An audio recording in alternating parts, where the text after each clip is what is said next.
Hello and welcome. I am Ash Mannix, and we're back again for part 4 of the Sweetest Monster playthrough. In the last part of the playthrough, we came across Belle once again while we were at school. While we were working at our primary school, dressed in an interesting. She was wearing a schoolgirl uniform. The same uniform as I believe the one that is worn at his daughter's school. We played some piano. Apparently we both played badly. And then she scooted off to whatever she had to do at the end of lunch. We also then came home to find out that our daughter had seriously hurt herself. Sprained her ankle at school at PE. Apparently she was really tired and she was sleeping in class for some reason. And then we went to have a talk to her just to tell her that we care for her and that we will definitely take her out wherever she wants to go, because we had previously promised to take her out and not fulfilled the promise. We also kind of opened up to her and explained to her why we've been coming home late from work, and just kind of gave her some information so that to help any potential misunderstanding she might have. But we also found out that she's someone that suffers from depression, anxiety, and takes medication daily for her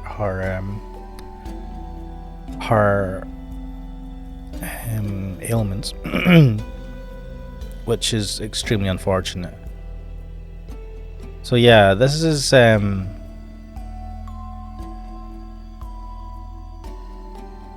going places. But we shall let's continue. This is part 4 of the playthrough, as I've said, and let's load back in on day 4. I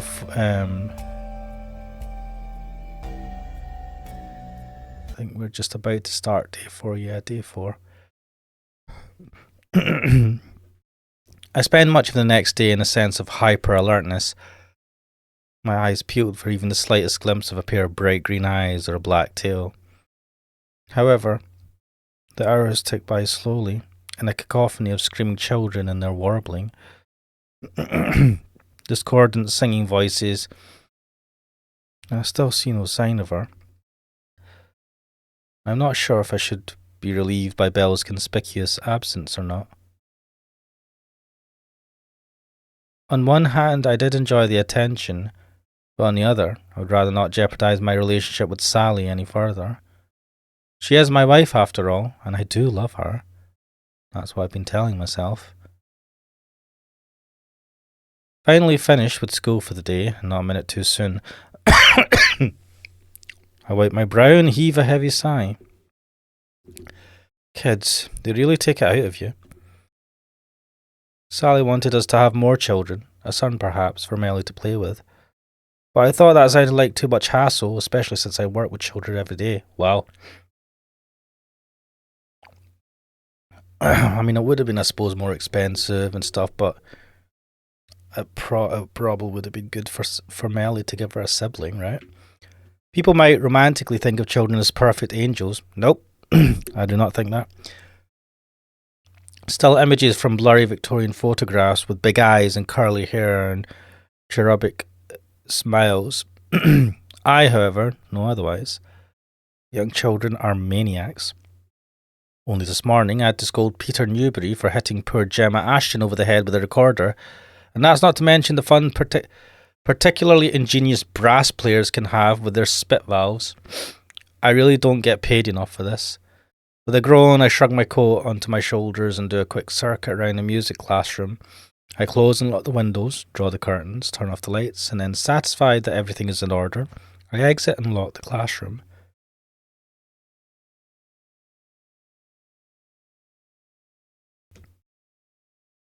It is, as I'm making my way through the car park, reaching into my trouser pocket for my car keys, I'm suddenly stopped short by a distinctly feminine voice.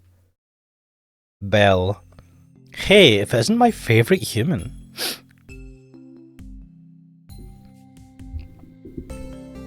She's leaning against my car, waving.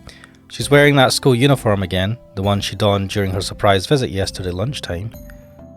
Her dark hair flutters in the breeze. Her white limbs stand out alarmingly against my car.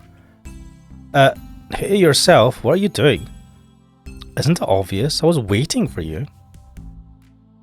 Don't you think I might look a tad suspicious, a schoolgirl from St. Catherine's loitering around my car like this? Oh yeah, I did get a few funny glances. You did you? Yup, there was this woman who had a face like a trout. Her skin was grey and her eyes were squinty and all close together like this. Belle pulls a face, pursing her lips and making her eyes bug out until it looks like she's wearing a Halloween mask. I laugh despite myself. If there's one thing I like, it's a girl who knows how to poke fun at herself. She gets bonus points for being so pretty to begin with. I take it you had a run-in with the eminent and esteemed headmistress then. Oh, and I take it from your tone you don't like her very much. Not particularly, no. I don't think she likes me very much either, so I walk over to my car and unlock it, the keys jingling in my hands. Did she say anything to you? She was like, what are you doing hanging around here? Do you have any business with our school? And what did you say? I almost dread to think.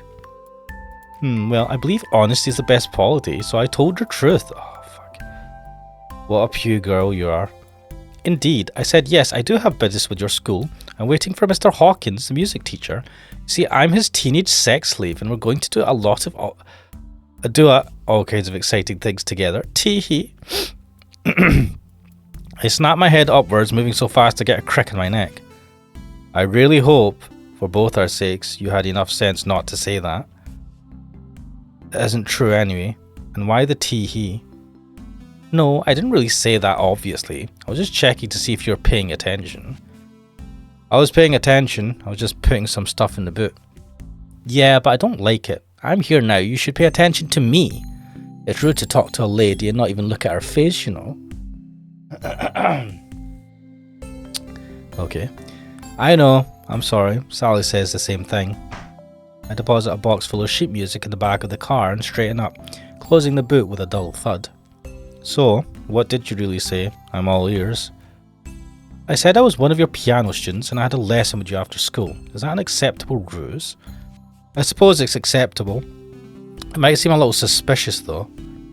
Why? Because I'm so adorable? The real answer is because I'm starting to develop a guilty conscience, but I don't say that. Instead, I shake my head. Why should I feel guilty? I haven't done anything. Isn't it crime to talk to a younger girl? Sorry. Immortal spirit. Cope. Is it? Besides, all the kisses we exchanged have been one way. Belle was the one kissing me, not the other way around. Oh, what is this, Cope? The Cope? You've been allowing it, mate. That's bad enough. You've not told her to... You've not told her properly stop. Or at least you've stopped telling her stop. I try to change the subject. That's easier than confronting the real issue at hand. That I may, inadvertently, be cheating on my wife. Your skirt is still far too short. Mrs. Fishlip said the exact same thing. It's nice to know you afford other authority figures the same level of respect you give me. Psh. Belle snorts and rolls her eyes. They seem even greener than usual. As if I have to answer to that crusty old lady, dragon lady. I'm probably old enough to be her great-great-grandmother. Of course, I can't imagine Marie Antoinette answered to anybody, save the guillotine, of course. Ooh, so you remembered. How could I help but remember? Isn't every day you meet a girl who claims to be a reincarnation of a famous historical figure? A famous historical figure who got her head lopped off, no less. So now that we've established you are waiting for me, I want to know the reason why. What are you planning? Planning? Why... Mr. Hawkins, you wound me. You make it sound as though there's something sinister afoot. I think there might be, given you're involved. I still don't even know what you are. Not really. How cruel. I didn't come here to haunt you, if that's what you're implying. I came here because I missed you. You did? That's right. It feels like it's been so long. I saw you yesterday, Belle. That's right, yesterday. That was a whole 24 hours ago. I was so bored and lonely, I thought I was going to die. It's rabbits that die from loneliness, not cats.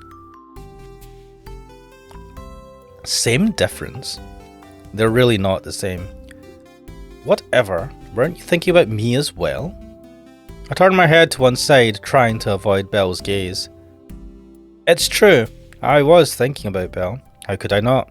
Who wouldn't think about her, especially given she insists on wearing such ridiculous, impractical outfits? But I can't tell her that. I don't want to give her the satisfaction. Honestly, no. I had a very busy day, which doesn't leave much time for mooning over schoolgirls. Heh, liar. I'm not. Yes, you are. I can see it in your eyes. Damn, I must be more transparent than I thought. Anyway, since I went to the trouble of coming to see you, shall we get going? Where? On a date, of course. Oh, this is not good. Why are we doing this? Of course, she says it like it's the most natural thing in the world. Maybe to a finicky feline who comes and goes as she pleases it is. Yeah, so you're accepting that she's a spirit, yeah? If she was a spirit, why would she even bother talking to the headmistress? Why wouldn't she just disappear and hide until you appear? But it's not to me. I'm a middle-aged man and I have other commitments. I have a wife to return home to and a daughter I need to talk to. I promised her last night. I said we could do something together tomorrow. If these plans have any hope of emerging into fruition, I should return home now. I need to discuss things with Sally. Can't keep running away, even if I have a very arresting distraction tugging at my arm, peering up at me with those big eyes. Come on, Robin, I missed you. I missed doing this. You missed doing what? Haranguing old men. No, I mean going out, having fun. I spent so long living like a cat, I completely forgot what it was like being with real people. I need some adult company or I'll go mad. I need some adult company or I'll go mad. Adult company. I'm sick of being picked up and petted and stroked and patted in the head and called a good boy or good girl. The two are interchangeable, since who knows what gender cats really are, and who really cares? Now that I have a human body, I want to take advantage of it. I want to have some fun. Can't you do that on your own? I could, but that would be boring. Isn't it far more enjoyable to spend time with a person you like? I wince, my resolve wavering. Why am I so weak-willed? Not you not. You were very resolute a second ago. Get the fuck out of here. Tell her. No, fuck off. Family comes first. Eat shit, die. Melly can languish away in her room like a tower princess for months, and I'll happily ignore it. But this one girl who's still a virtual stranger starts tugging at my arm and putting on the theatrics, and I'm already lost. Yeah, mate. What the fuck? I wonder what that says about where my loyalties lie. It says a lot.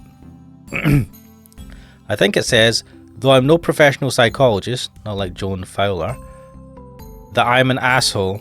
Is that the correct medical terminology? I would say so, mate. At least you're self-aware. But I'll look suspicious, an old man like me hanging around with such a young girl. It's fine, I'll just say I'm your trophy wife. What the fuck? Trophy wife? And you're gonna wear a schoolgirl outfit? Nah, that's not how that works, mate. Where do spirits pick up such phrases? Yeah. Hey, well, maybe not. That may be a bit too much. You can just pretend I'm your daughter or something. It'll be fine. Irony? I swallow. All of a sudden, my throat feels dry. That's a very kind offer, but I already have a daughter. I know you do, but it's not like you spend any time with her, is it? Well, Bill's grip around my arm tightens. Though her body is slender and willowy, she's unnaturally strong. I feel like my side is being squeezed by a vice, stopping up the blood circulation through my right arm. Wait, why is she so strong? You can think of it as a test run for the real thing. Just imagine that I'm Melly and we're out having a gay old time. What? Why? Why? But he promised to go out with his daughter. Why would he pretend you're his daughter when he has a daughter that he's already promised? Mate, you promised your daughter, who like suffers from anxiety and stuff and is like hikikomori almost. God damn, this guy sucks. Nobody says that anymore. It has other implications.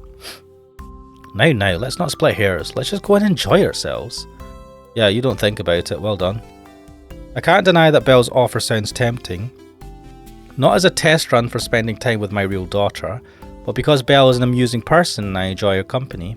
I probably had more fun with her these last 3 days than I have in the last 3 months combined.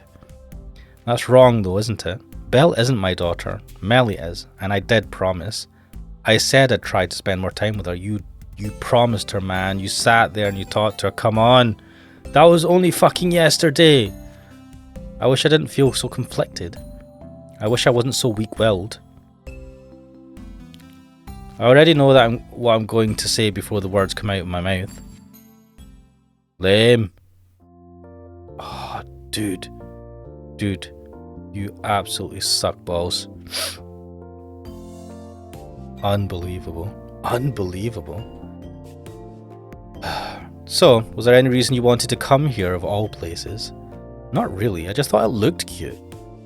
Cute being the key word. Now, if for some reason I were in this Robin's position, and okay, say for some reason I agreed to this, even though I would tell her to fucking eat shit, where I go back to my family and take my family out that I had promised to take out, I would not go to a place in my local area. If this guy is at a cafe that is in his area where people could potentially recognize him, then he deserves everything he gets. I mean, he still deserves everything he gets because he's an idiot, but is he that much of an idiot that he just should be, he deserves it all and more. Cute being the key word. After I reluctantly acquiesced to Belle's demands, with the stipulation that we return home in under an hour, Belle decided to drive me all the way here. Right, to return within an hour, that means you've gone somewhere local, haven't you? I realised that by phrasing what transpired these last 5 minutes in such a manner, I have made myself seem like an unwilling victim, pulled along by Belle's inscrutable machinations like a cog in a machine. I have no doubt some people would wonder if this is a truly accurate portrayal of my thoughts, and whether I did not, contrary to my protest, agree to Belle's decision almost at once. To all of you naysayers, I can only tell you that I have no further comments to add. I cannot satisfy you because I cannot truly satisfy myself. I'm an adult, and I know I shouldn't have come here, but adult though I may be, I am also a coward. Fucking hell. Belle and I are sitting in an ice cream parlour, an oddity in England, with quaint brick walls and smooth white tables, a Baskin Robbins. I've not been in a Baskin Robbins. It's the kind of place I would have gone with Melly if it had existed when she was younger. There were fewer chain brands back then. Yes, I can imagine there were. Now the high street is overrun with them. In the last 4 years, the small village has become distinctly Americanized. We even have a Starbucks. Yes, but also you just said that we're in a small village. Everybody knows everyone. You complete fool. Why would you do this? You know what? He is an idiot. Who on earth wants to spend £5 on a coffee? It beggars belief. True. I guess that's progress for you. I'm not really sure why Belle wanted to come here of all places. Well, I suppose this is an indication of how much he doesn't know. This is where a lot of women and young women want to go. Ice cream shit. From time to time. Man, I want to go get ice cream. The shop isn't very busy, which makes us stand out even more. The other patrons are small children, their hair dishevelled, splotches of ice cream around their mouths and on their noses, accompanied by beleaguered parents who are probably regretting the choices that led them to this place. I suppose I feel a certain amount of camaraderie with those frazzled men and women. It is mostly women, even though our situations aren't all that alike. I'm beginning to wonder why I came here too. Yeah, mate, question your life choices, especially this one. The staff gave us no shortage of funny glances when we first came here, prompting me to explain, perhaps more defensively than I should have done, that I was here with my daughter. They seemed to relax a little after that, but I'm still aware of their eyes boring into my back. Or maybe I'm just being paranoid.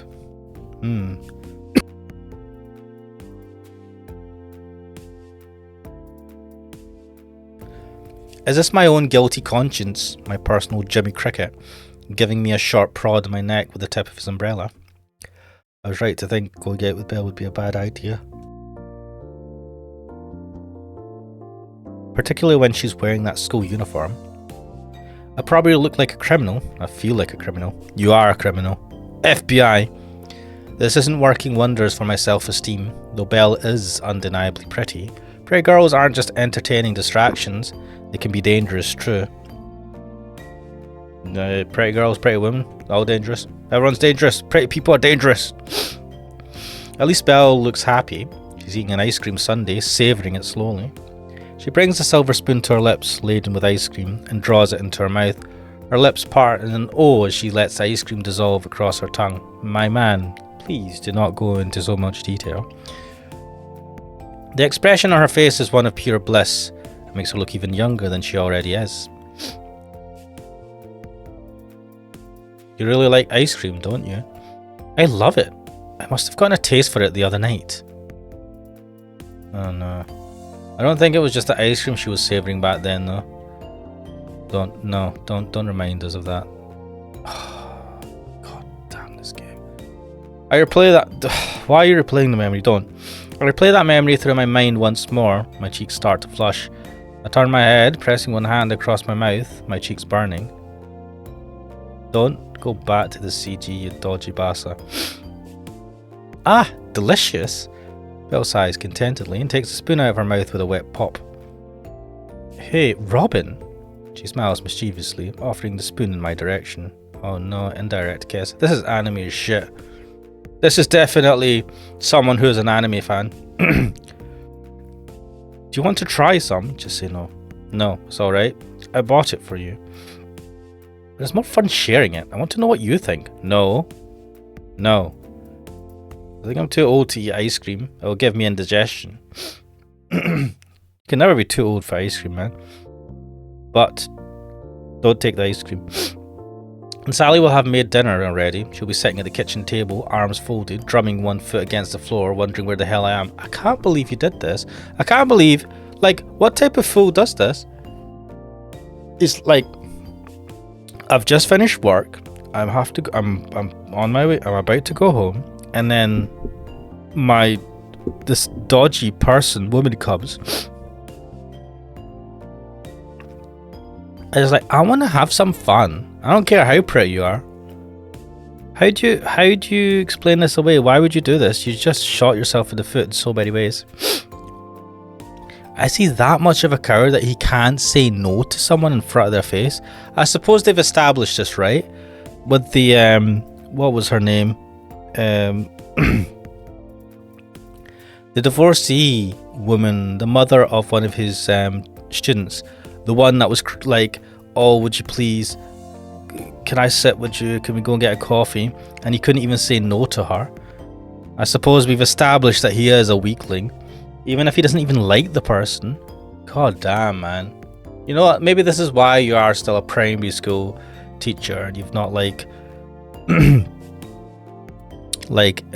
gone up the career ladder to like a secondary, like, you know, got the extra, whatever extra requires you to become a secondary school teacher, or just gone fully private. Like, wouldn't you make more money if you just did private lessons?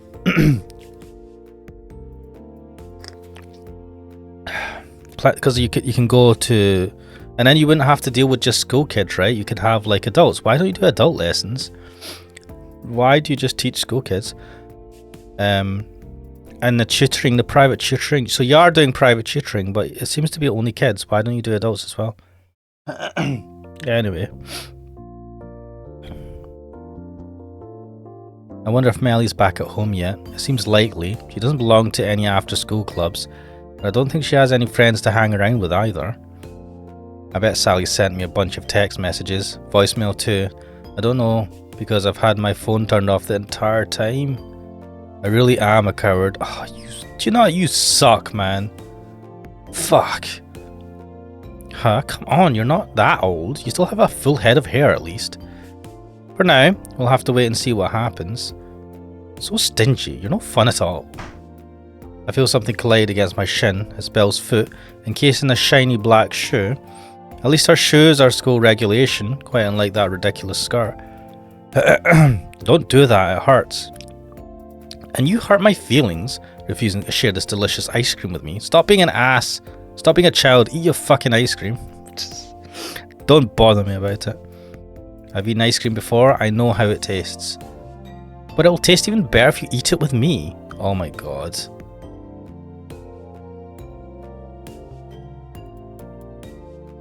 I pause. I had to pause in that. I was like, just come on, man. Or if you eat the...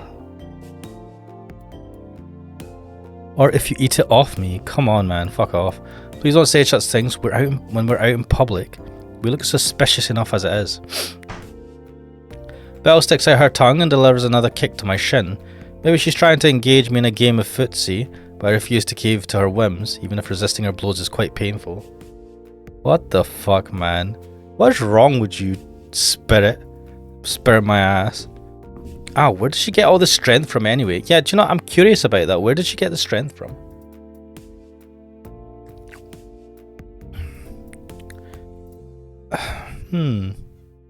Eventually, Belle tires of this game and she turns her attention back to her slowly melting ice cream. She lifts a spoonful of the frozen treat up. She lifts a spoonful of the frozen treat up her lips and slips the spoon inside the warm pink expanse of her mouth. Can we not describe this like this, please? She was a little over-enthusiastic there, actually, because when she draws her spoon away, I see a smudge of synthetic strawberry-flavoured ice cream on the tip of her nose. It's kind of cute, actually. You got some food on you. Huh? Where? Just here. I tap my own nose for demonstration. I can hardly wipe it off her nose myself. Most fathers aren't that touchy-feely with their daughters, are they? I'm certainly not with Melly. Then again, my relationship with Melly is rather unusual. Aha! Belle frowns, wrinkling her nose, and goes cross-eyed for a few moments as you try to see that splodge of ice cream for herself. Can't you wipe it off for me, Robin? Why can't you do it yourself? You're a big girl, aren't you? No, I want you to do it. If you want to share this ice cream with me, you can at least help clean me up. Isn't that a staple of any first date? What? Okay. What do you mean date? I lower my voice to a whisper and lean forwards, glaring. Remember, you're meant to be my daughter. That's what I said, and I'm going to stick to my story. Oh please, you're being way too paranoid, as if anybody in here cares. The staff are all too busy trying to make sure none of those little kids knock over their banana splits. Be that as it may, it doesn't hurt to be a little more careful. Belle giggles, her chest rising and falling beneath her school sweater. Okay. Not that Belle goes to St. Catherine's, of course. Come on, Daddy. Can't you do your little girl a favour just this once? Don't call me Daddy. You have a human body now. Belle, just think. Opposable thumbs. Don't you want to take advantage of that? It is true that I'm rather fond of my new body, but there's more to life than opposable thumbs. What about the romance? There's no romance here, not between family. We're not the bourgeois. Bourgeois. I pause. Since you're a great aunt Clarice's cat for almost 8 years, I guess that means you really are family. You've known me ever since I was a little boy. And you've known me since I was about this tall. Belle holds one hand up above the tabletop for emphasis. Touché. Maybe family isn't the right term. Perhaps you could call us... Oh wait, maybe family isn't the right term. Perhaps you could call us childhood friends. I don't recall you being particularly friendly. You used to scratch and bite me all the time. That was before you almost drowned trying to save me, you dolt. I would have been a great deal nicer had I known about your hidden depths. Did the cat change its attitude after that? I don't think I have any hidden depths. I'm about as deep as a puddle. Maybe you are now. Marriage, Melody, and an unfulfilling job where nobody takes you seriously drove it all out of you, didn't it? I wince. I thought we were just playing around, but Belle's eyes are as sharp as ever, even when she speaks with a slight lilt to her tone. Maybe we really are like childhood friends. I've known her longer than I've known Sally, and she certainly seems privy to all my secrets. Even the ones I don't want to admit to myself. Yeah. How does she know about this? If she's not a spirit, as I suspect she's not, how would she know about this?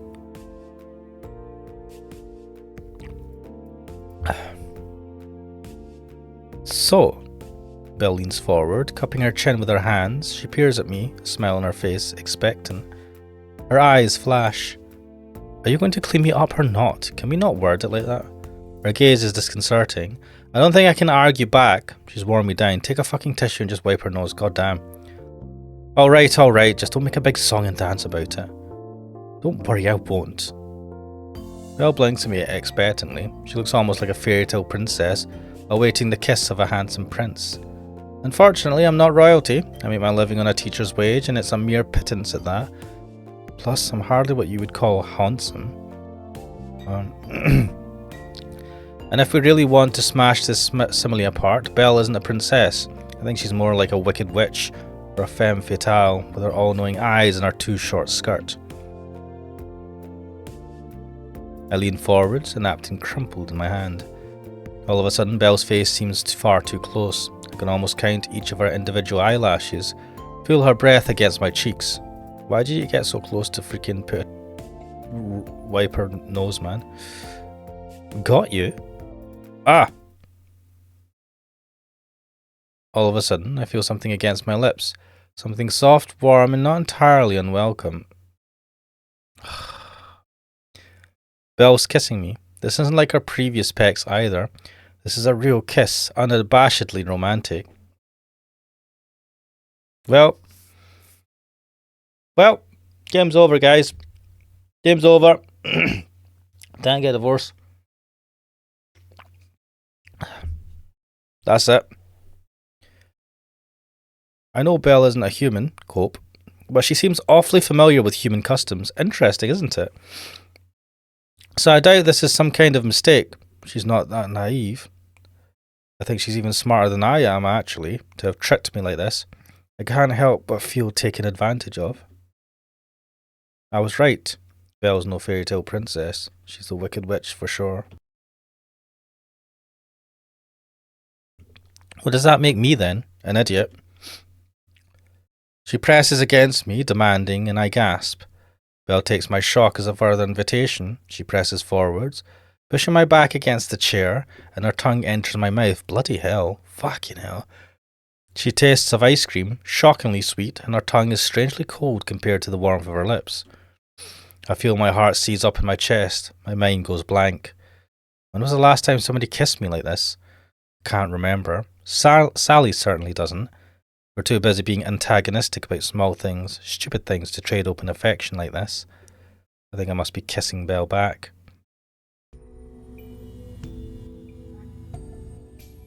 This is just so bad. So fucking bad.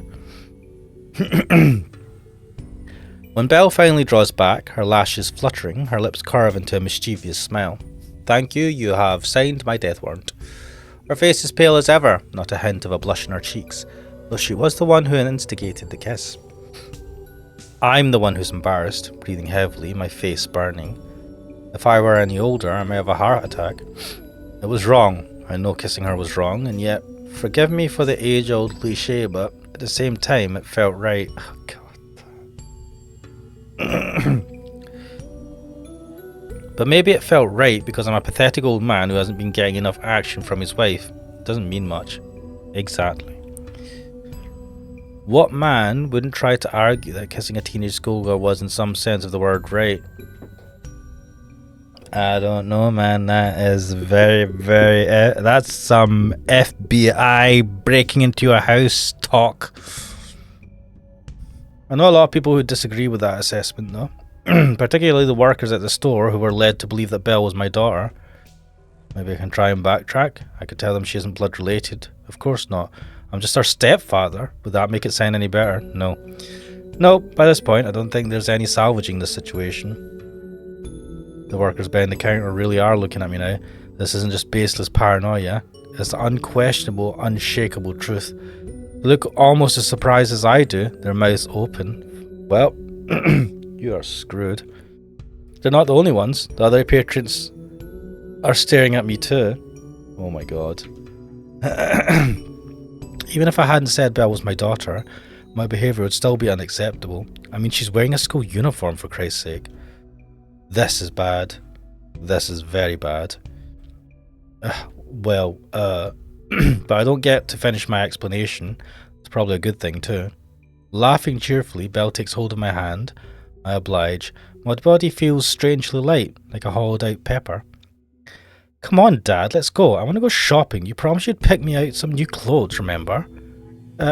Yeah, of course. What the fuck?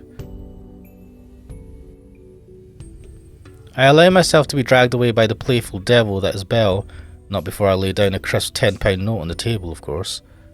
I may have committed a grave social faux pas and kissed my daughter in the middle of an ice cream parlour, complete with tongues, but I'm not a thief. Even I have standards. Do you, mate? Do you? Maybe you should have better standards. Aha, that was the greatest. What is wrong with you, man? Maybe to you, but not to me. I must have looked like a... Don't even want to know what I looked like. Either a paedophile or a deviant with bizarre sexual fantasies. Maybe both. Maybe... Maybe you are? Damn, why the hell did you do that? Because it was fun. What the hell's wrong with you? You're a psychopath. You're trying to ruin my reputation for fun? Don't be like that, Robin. Oh my god. This person is a psycho. This person is definitely a psycho. Belle giggles, brushing a few stray tears from the corner of her eyes with her fingertips. You teach music at a primary school. It's not like you have much of a reputation. Wow. Wow. That's horrible. Well, you might be right there, but still, I'd like to retain what little scraps of dignity I may have. But did you see the looks on their faces? It was amazing. I thought that girl behind the counter was going to faint. Deriving this much amusement from the suffering of others is a sign of sadism. Well, people from certain cultures do call beings like me demons. Oh, is that your excuse? Maybe they weren't far off the mark. Come on, it was all harmless fun. For you, maybe. You're right. I'm sorry. This is very serious. Belle nods soberly, her arms folded, trying to force an expression of contrite guilt. Her eyes are upturned, much like the Virgin Mary, seeking guidance from God. This facade, however, does not last very long. Her shoulders start shaky within seconds, and laughter begins to bubble between her pursed lips.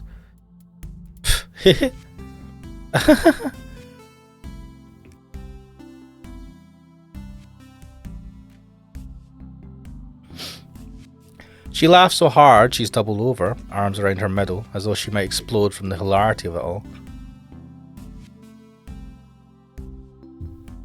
She laughs openly like a small child. Her laughter is without grace, discordant and jumbled, but it is precisely because her laughter lacks harmony that is so very charming. I don't know if I've ever heard anyone laugh like that before, with quite so much zeal.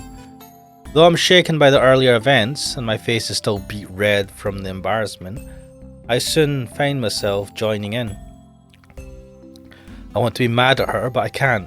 How could I? It would be impossible, especially when she looks so happy. Mate. What is wrong with you? Ah, see? Belle points at me, a triumphant smirk on her lips. She wore a similar smirk just after she had kissed me, as though marking me as her own personal property. You laughed. I made you laugh. Because this situation is so very ridiculous, what can I do but laugh? I know, right? You shouldn't take yourself so seriously, Robin. You'll get wrinkles. Yeah, you shouldn't take any of this seriously. You kissed a fucking school kid in a bloody ice cream parlour. A grown-ass man with a family and kids who teaches at a primary school. Yeah, it's all so funny. This is fucking stupid. Why are you listening to this madness? You know what? I keep saying this. He deserves what's coming to him. I already have wrinkles. Interestingly, we've appeared at the same river place that where we first met her.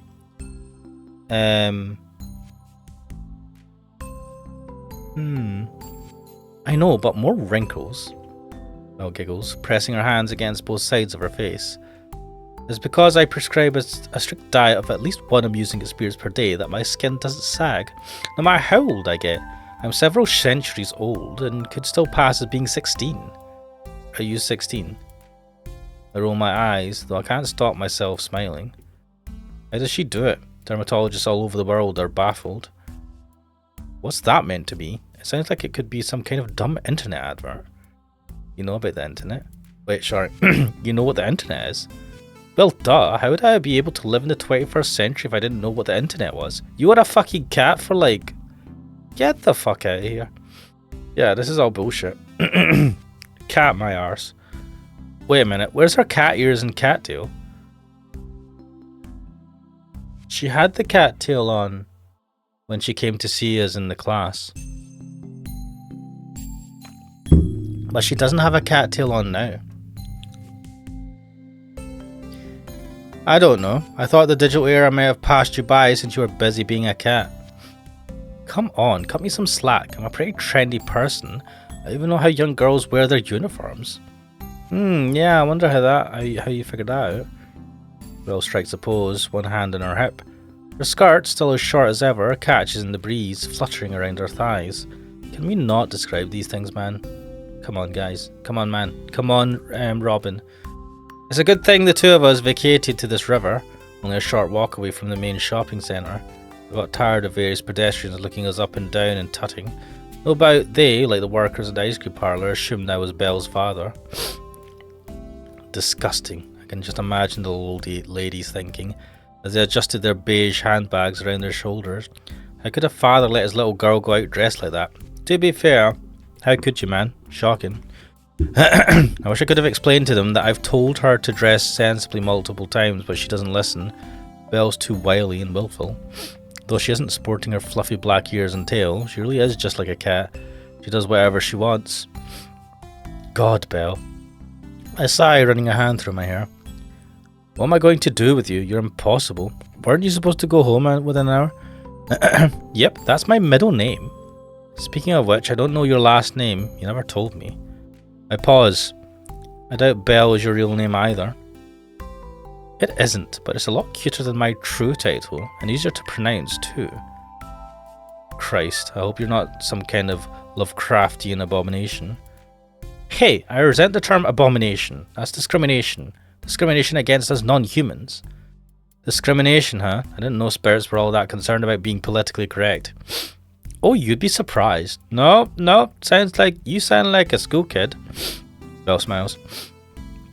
Just stick with Belle. I like the sound of my name when you say it. Plus, it suits you. What do you mean it suits me? You like music, right? Don't you think Belle is a cute and musical name, and it's less obvious than Melody?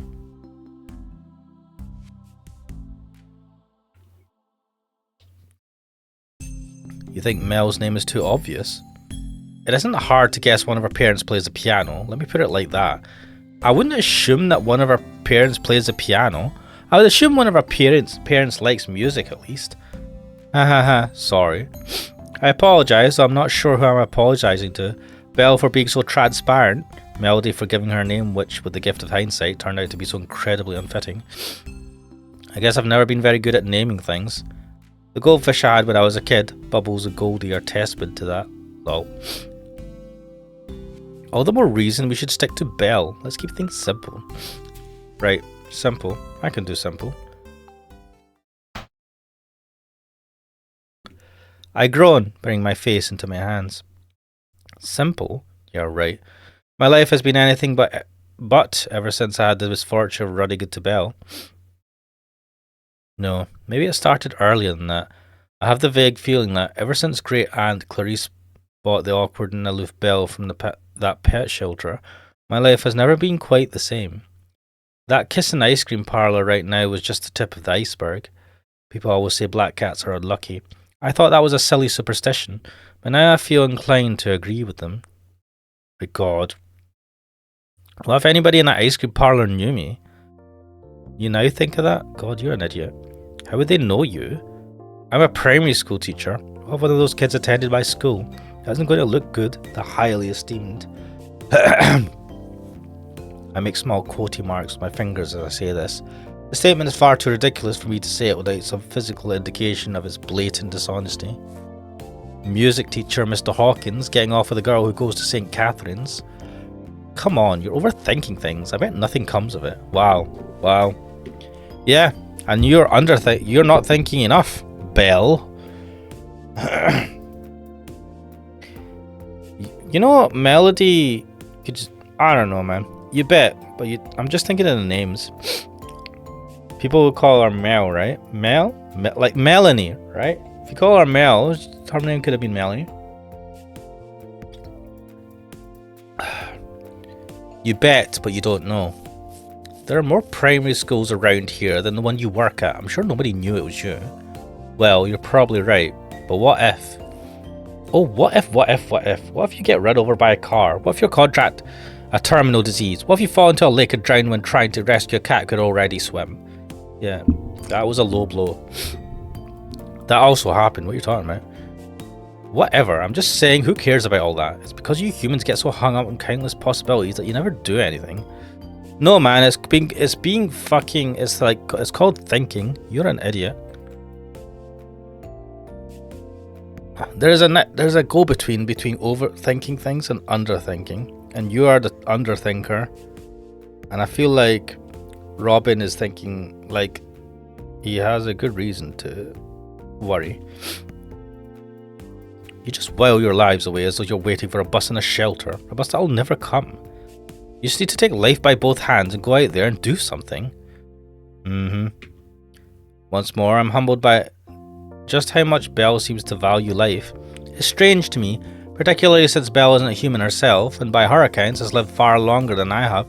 Yeah, like, what is your problem? What are you saying? If you've lived for hundreds of years, aren't you the one that wouldn't give a shit? Wouldn't be sitting there bursting to do things because you've had such a long life? Than I ever will. I guess you're more of an optimist than I am. But of course. Belle smiles as though it should go without saying, toying with a strand of her hair. You don't live for as long as I have if you're a pessimist. Pessimists are more likely to give up without even trying. It's only by clinging to a positive attitude, no matter how adverse your circumstances, that you can overcome the doubt and the worry and the fear to be reborn again and again and again. Okay. I love being alive, you know. There's so much to see and do. No matter what you humans say, I don't think I'll ever tire of living, as long as there are people like you in this world. What, random middle-aged men? Also, you never said to us why you felt like you had to stay as a cat for so long. I stare. Belle stands by the river, still clad in her silly school uniform. However, under the light blue sky, she looks strangely celestial, almost like an elegant figure in a painting, a relic from bygone years, now lost to the annals of time. When she talks like this, without her typical childish inflections and light-hearted teasing, she sounds as old as she says she is. As she says is wiser too. Far smarter than me. The water ripples slowly, dark blue. Oil in the canvas. I really do love you, Robin. I didn't just kiss you for a cheap thrill or sort of perverse entertainment. Well, that certainly was part of it. I did it because I wanted you to know how I feel. I don't like this. I keep saying that. I don't like this. I've loved you for so long. Ever since you tried to save me. I didn't have a voice back then, so I couldn't tell you how I felt. But I thought it every single day for the last 30 years is what kept me from going insane. Then why didn't you do it as a cat? Why didn't you come up to me and like purr or whatever? This sounds like BS. You belong to me now. I don't want anybody else to have you. I'm a very possessive person. I don't like sharing. That's the sound of a healthy and wise individual, isn't it? A healthy, wise, aged spirit. Belle takes a step forward, crushing the scrubby undergrowth beneath the soles of her black shoes. She cups my face with her hands and peers into my eyes.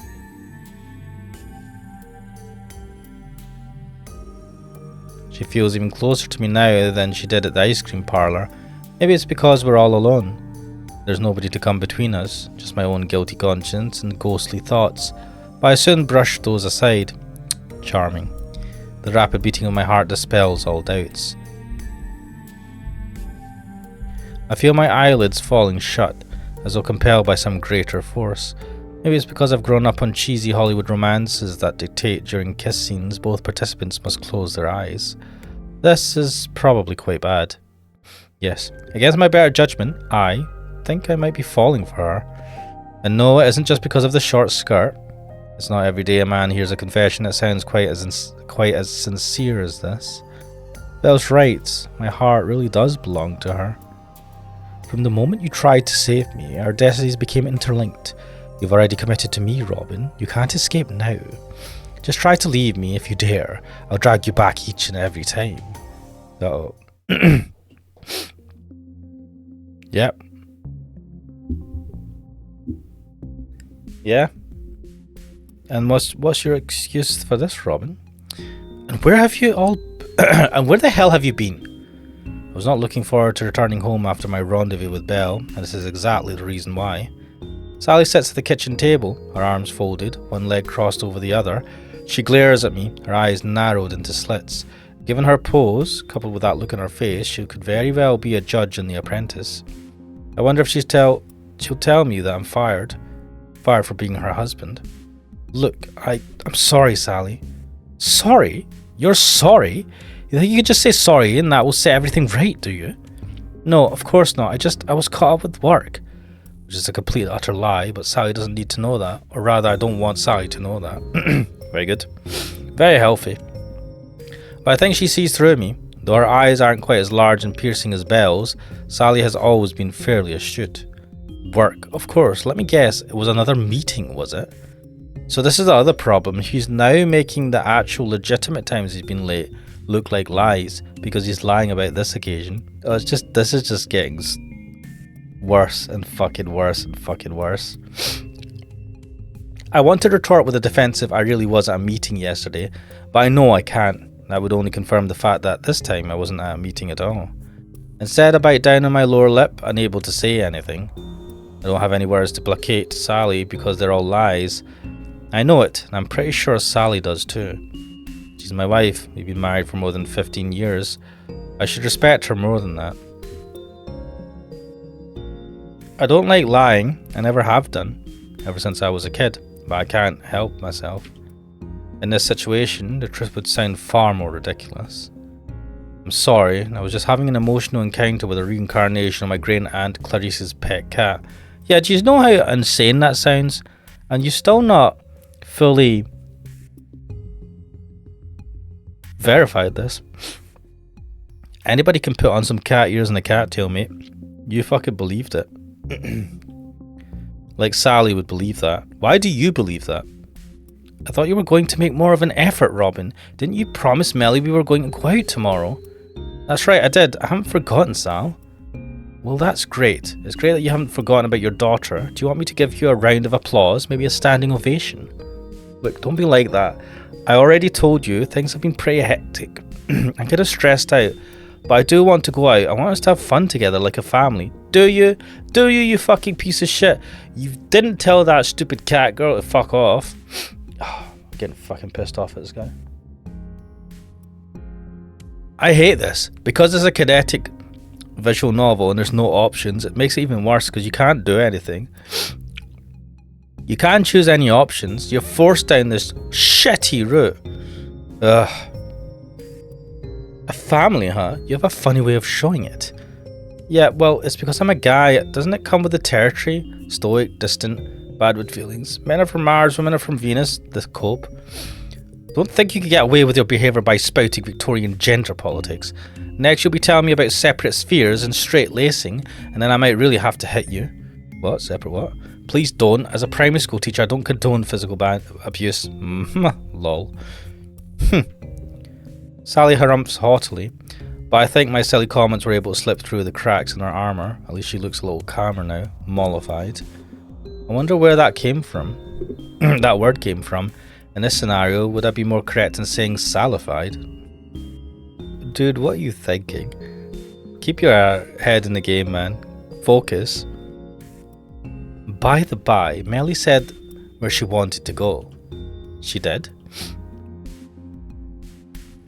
Now, if she says an ice cream parlor,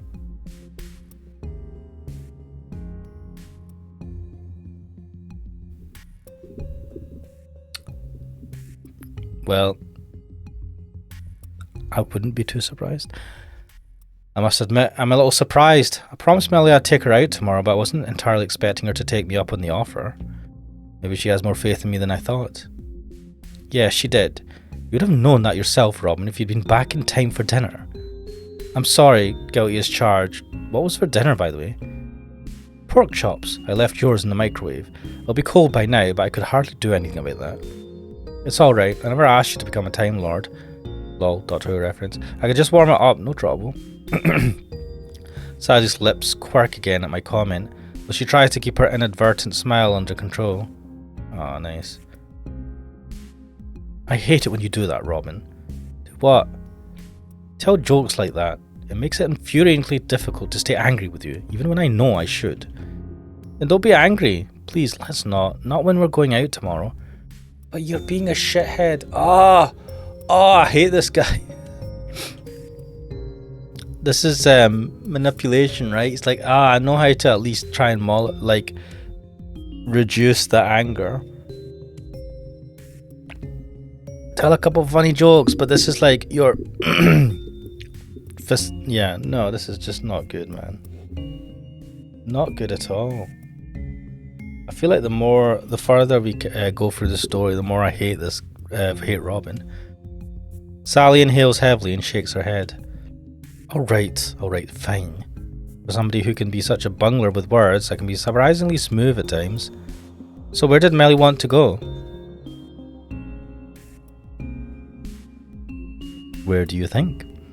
What are Melly's fondest memories? Not our holidays to Whitby. Whitby, more like. We used to go there a lot during the summer holidays. Sally and Melly and I, but Mother Nature was against us and it nearly always rained. I don't think we got to go sunbathing once. Well, that's England for you. I don't think Whitby would be Whitby if it weren't under a constant cloud of rain. Why did you go there if you knew it would be raining? No wonder that annual goth festival takes place up there, is there? I can't think of a better place for dark, gloomy people than dark, gloomy Whitby. Lol. For some reason, Melly always loved going to Whitby. She liked examining the ruined chapel, meandering through the cobblestone streets and rifling through all the tacky little gift shops. For some reason, so you don't understand what her likes are. God, you suck, man. The fact she never got to swim didn't seem to bother her, probably because Melly doesn't actually know how to. Would be good to learn how to swim. Sally and I kept saying we'd take her to the local leisure centre when she was younger, but neither of us ever got round to it. Oh, you guys fucking suck. In any case, I think Melly would have enjoyed Whitby far less if we ever did manage to make it onto the beach. We went to Cornwall a couple of times in the past, and Melly never appreciated the warm beaches or bright blue waves nearly as much as she did being bundled up in her pink anorak pelted by the rain. What a contrary girl. No, well, yeah, okay. Did you not take a care to actually think about what she likes and why? I guess she's pretty dark and gloomy herself. That's not the conclusion to take from that. That's right, Melly loves Whitby. It's one of her favourite places. Well, that's a humble enough wish. Whitby isn't too far. Only an hour or so, give or take. Right, if her sweetheart wants to get wet in Whitby, she can get wet in Whitby. I have no qualms about that. We might want to think about packing an umbrella or two, though. Never hurts to be prepared. Oh, so it is Whitby. Oh well. Right. May the 15th, Saturday. Right. So we're on to day 5 now. Oh my god.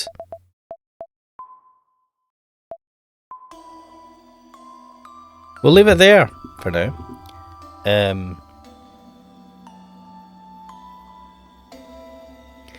Yeah, I'm just I'm hating Robin more and more now. Come on, he like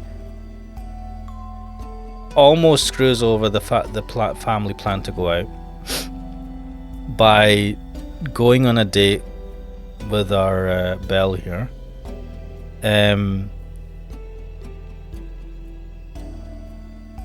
it's just not good. And then he she full mouth kisses him, like French tongue shit and everything, in an ice cream parlor where there's like a bunch of kids and shit. It's like, what the fuck is wrong with you guys? And he does all of this, and basically Belle is gaining more and more control over him. Oh, this is maybe and maybe my theory's wrong. Hopefully it's wrong. The question then is, what is Belle? Is she a spirit? I don't think she's a spirit. I think she's either a figment of his imagination or someone acting like her.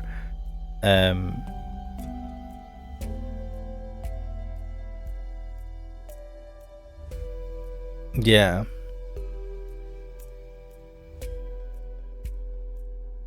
But I don't know. But we'll see where things go. We're just going down. It's like a death spiral is what we're doing. We're doing this death spiral. Going deeper and deeper until we hit rock bottom. But we'll leave it there for now. I am Ash Mannix. This is Sweetest Monster, and I'll see you guys next time. Later.